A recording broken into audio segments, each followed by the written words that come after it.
नया news channel लाने से पहले हमने आपसे पूछा चैनल में क्या होना चाहिए, कैसे होना चाहिए। आपने जवाब दिया जिसकी खबर निष्पक्ष हो और सच्ची हो। तो अब देखिए तक 360 गली से ग्लोब तक।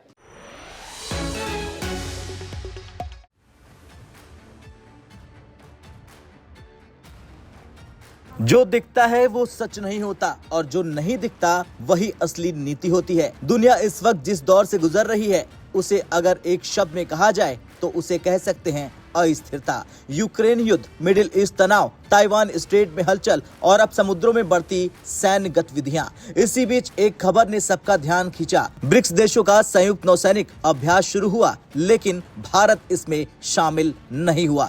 सोशल मीडिया से लेकर रणनीतिक गलियारों तक एक ही सवाल गूंजने लगा कि क्या भारत ब्रिक्स से दूरी बना रहा और वजह अमेरिका है या फिर इसके पीछे कोई गहरी रणनीति है। इन तमाम अटकलों पर विराम लगाते हुए विदेश मंत्रालय के आधिकारिक प्रवक्ता रणधीर जायसवाल ने साफ साफ स्थिति स्पष्ट कर दी। उन्होंने कहा, विचाराधीन नौसैनिक अभ्यास पूरी तरह से दक्षिण अफ्रीका की पहल पर थी। ये कोई नियमित या संस्थागत ब्रिक्स गतिविधि नहीं है और न ही सभी ब्रिक्स सदस्य देशों ने इसमें भाग लिया। यानी साफ साफ ये ब्रिक्स का आधिकारिक अभ्यास नहीं था, ये अनिवार्य या सामूहिक फैसला नहीं था और भारत ने पहले भी ऐसे अभ्यासों से दूरी बनाई। विदेश मंत्रालय ने यह भी साफ किया कि भारत जिस नियमित और संस्थागत नौसैनिक अभ्यास का हिस्सा है वो है IBSAMAR नौसैनिक अभ्यास, जिसमें शामिल है भारत, ब्राजील, दक्षिण अफ्रीका।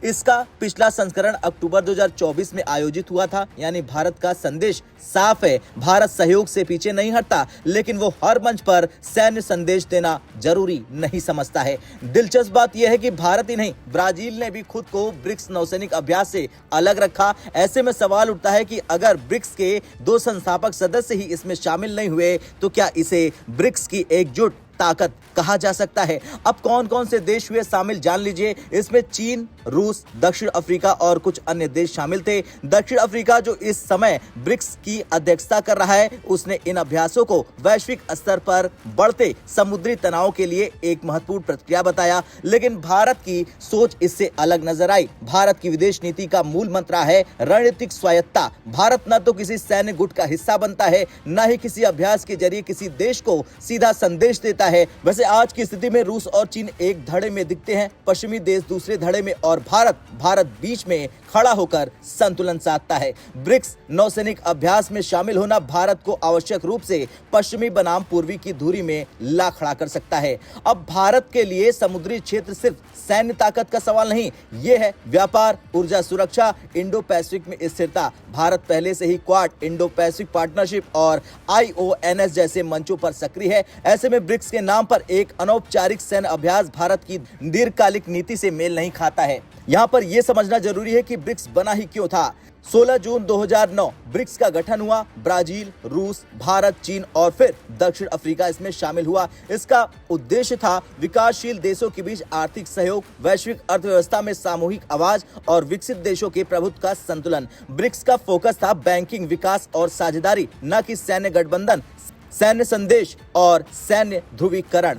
अब सवाल है कि क्या भारत ब्रिक्स से दूरी बनाई जा रहा है? जवाब है नहीं। भारत ब्रिक्स का सक्रिय सदस्य देश है, लेकिन वो चाहता है ब्रिक्स आर्थिक मंच बना रहे, न कि सैन्य शक्ति प्रदर्शन का अड्डा। भारत का ये फैसला दरअसल एक साफ संदेश है कि हम सहयोग करेंगे लेकिन अपने तरीके से। और वो कहावत है ना कि शतरंज में सबसे मजबूत चाल वही होती है जो बिना शोर के चली जाए। ब्रिक्स नौसैनिक अभ्यास में भाग न लेकर भारत ने कोई कमजोरी नहीं दिखाई, बल्कि अपनी स्वतंत्र और संतुलित विदेश नीति को फिर से स्थापित किया। ये फैसला बताता है कि भारत दबाव में फैसले नहीं करता है, भारत प्रतीकात्मक सैन्य राजनीति से दूर रहता है और भारत आज भी अपने रास्ते खुद तय करता है।